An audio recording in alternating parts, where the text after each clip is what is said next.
Un bon skieur, c'est un skieur qui est capable d'avoir des trajectoires et de gérer sa vitesse. Aussi, il sera capable d'amortir ou de donner des impulsions sur les bosses. Si vous avancez en crabe comme ça sur la piste avec le ski qui tape, tape, tape, tape, tape comme ça, et ben c'est que votre regard il est vers le bas. Parce que vous subissez trop votre vitesse et la gravité. N'hésitez pas à vous arrêter, vous dites là ça va pas et je repars correctement. Donc le problème de j'arrive pas à gérer ma vitesse, ça s'emballe, je me retrouve en arrière, en fait c'est un faux problème, ça va se régler avec la notion de trajectoire et du regard. Ensuite, un bon skieur, il aura une bonne position de base dans toutes les situations, dans tous les moments du virage. Si on part d'en haut, bah, ça sera le regard loin, les mains correctes, donc si vous avez les bâtons, pas les bâtons comme ça, les bras relâchés, pas tout tendus, les jambes bien verticales, pas ce triangle avec les pieds écartés comme ça, les jambes bien dans l'axe du bassin, bassin, genou, cheville et ski. Pour avoir les jambes verticales et parallèles pour que les skis puissent avoir le même angle. Il s'avère que les pistes, il y a de plus en plus de bosses et le problème des skis de slalom, c'est que c'est quand même assez fragile. Les skis de slalom ou de géant, c'est fait pour faire des virages, du carving, et là ça sera extraordinaire. Mais par contre, si vous atterrissez sur le talon du ski, et ben c'est ce qui s'est passé moi cette semaine. J'ai arraché le quart, la torsion du ski, ça a déboîté le quart et le ski il est foutu.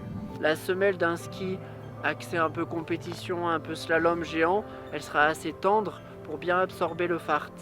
Et donc si vous passez sur un caillou, ça va faire un bon trou. Donc semelle fragile, quart fragile. Vu qu'il y a de moins en moins de neige, de plus en plus de cailloux et de plus en plus de bosses, c'est pas forcément le meilleur choix. Sachant que moi j'aime bien faire de la marche arrière comme vous l'avez vu, et je vous conseillerais plutôt un ski de freestyle. Ne prenez pas plus que 90 au patin, en tout cas pas trop large parce que sinon sur la piste ça sera pas terrible sur la glace. En plus si vous avez des gros rockers ça va vibrer. Prenez un ski de freestyle classique, je vous recommande ça, mais après vous voyez.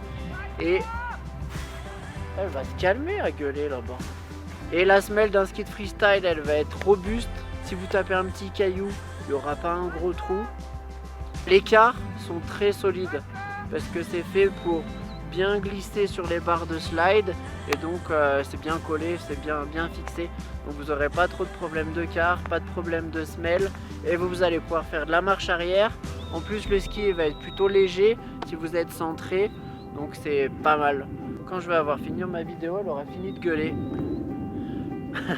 Ensuite, les chaussures de ski, prenez quand même pas trop serré. L'idéal, c'est d'enlever le chausson, enlever la semelle et vous posez votre pied dessus. Et comme ça, vous voyez s'il y a beaucoup ou pas d'espace.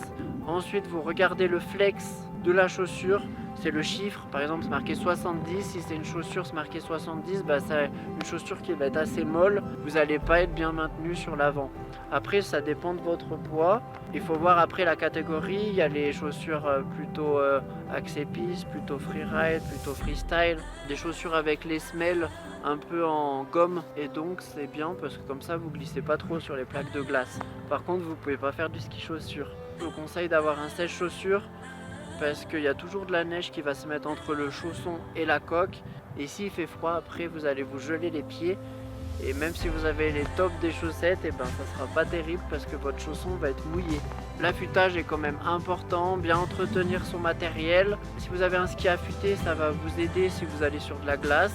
Après, ça fera pas tout parce que si vous avez une position un peu arrière, alors je vous rappelle ce que c'est une position arrière. Donc là, regardez, je suis dans l'axe, hanche, genou, la cheville elle est fléchie et donc mon genou est au-dessus de la fixation. J'ai pas bougé, j'ai juste bougé la flexion de cheville et là je me retrouve en arrière. Quand on vous dit que vous êtes en arrière, c'est ça. Là je suis trop en avant et là je suis au-dessus de ma fixation. Je vous dis à bientôt, ciao!